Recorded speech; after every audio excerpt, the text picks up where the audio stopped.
patriote yi daal nii nu taxawee di sécuriser projet bi nan taxaw sécuriser ko am ci seen fulla ak seen fayda képp ku ci nekkoon te yor jikkoy naafiq ni Imam Darame nan la seppi sànni ca xaj Cheikh Bara Ndiaye nag juum def na ko moom juum na parce que wax dëgg yàlla soutenir Ahmed Suzanne Camara moom njuumte mënu koo gën a féete kaw waaw njuumte mënu koo gën a féete kaw mais Cheikh Bara su projet bi soxla na ko waaw ndax bu la yàqalee benn defaral la fukk maanaam bu la yàqalee benn defaral la 5 kon baax na sax kon Cheikh Bara moom manis na ko téye ci projet bi ay projet bi li ma ci dajak sama deret laa ci joxeek la ma ca sonneek projet bi ña dee ñoo la gën a sonn ñan yàq seen liggéey ñoo la gën a sonn yow projet bi moo la defar mais defaloo projet bi Imam Darame parce que yow kenn xamuloo woon naam nee nga nag daa nga ñaanal équipe nationale kon yow nii ko ab imam ab jabarkat nga kon yow yaa nga woon di ñaanal li mbër ak équipe nationale ab jabarkat nga nay leer projet bi kenn ku ci sonn ku ne ba koy wax ki jiite projet bi li ci gën a sonn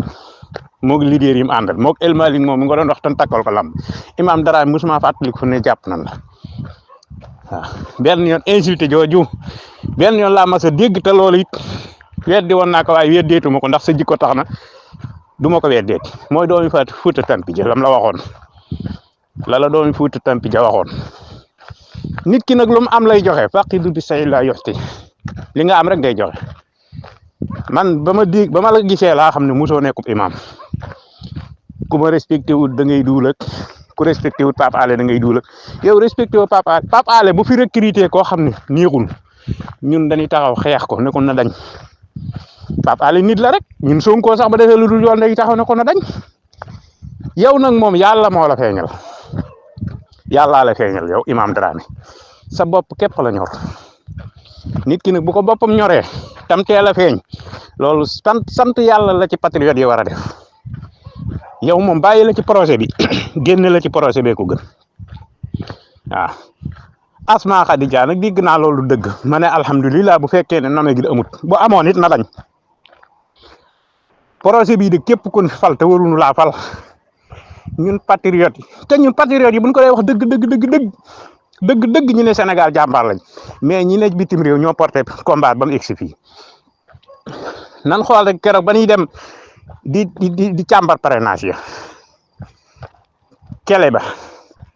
kele ba njëkk indi ñu ruube ko bi diaspora ñëwaatee defaraat seenub kale biñ ko balancé ci taabal ji nit mënu koo laal ku dul ñoom rek ñoo ko mën a tiim ubbil ko seen bopp lii lépp waa diaspora def nañ ko financé waa diaspora ragal la ñibbi seeti waa diaspora yow Imam Darame loo ci def xale yi dee kenn daa xam nu toll ñun damm ñun rey yàq seen alal génne leen réew mi yow Imam Darame foo toj sa saaga yooyu nag da nga koo mas a dëkke da nga koo xam loo miin la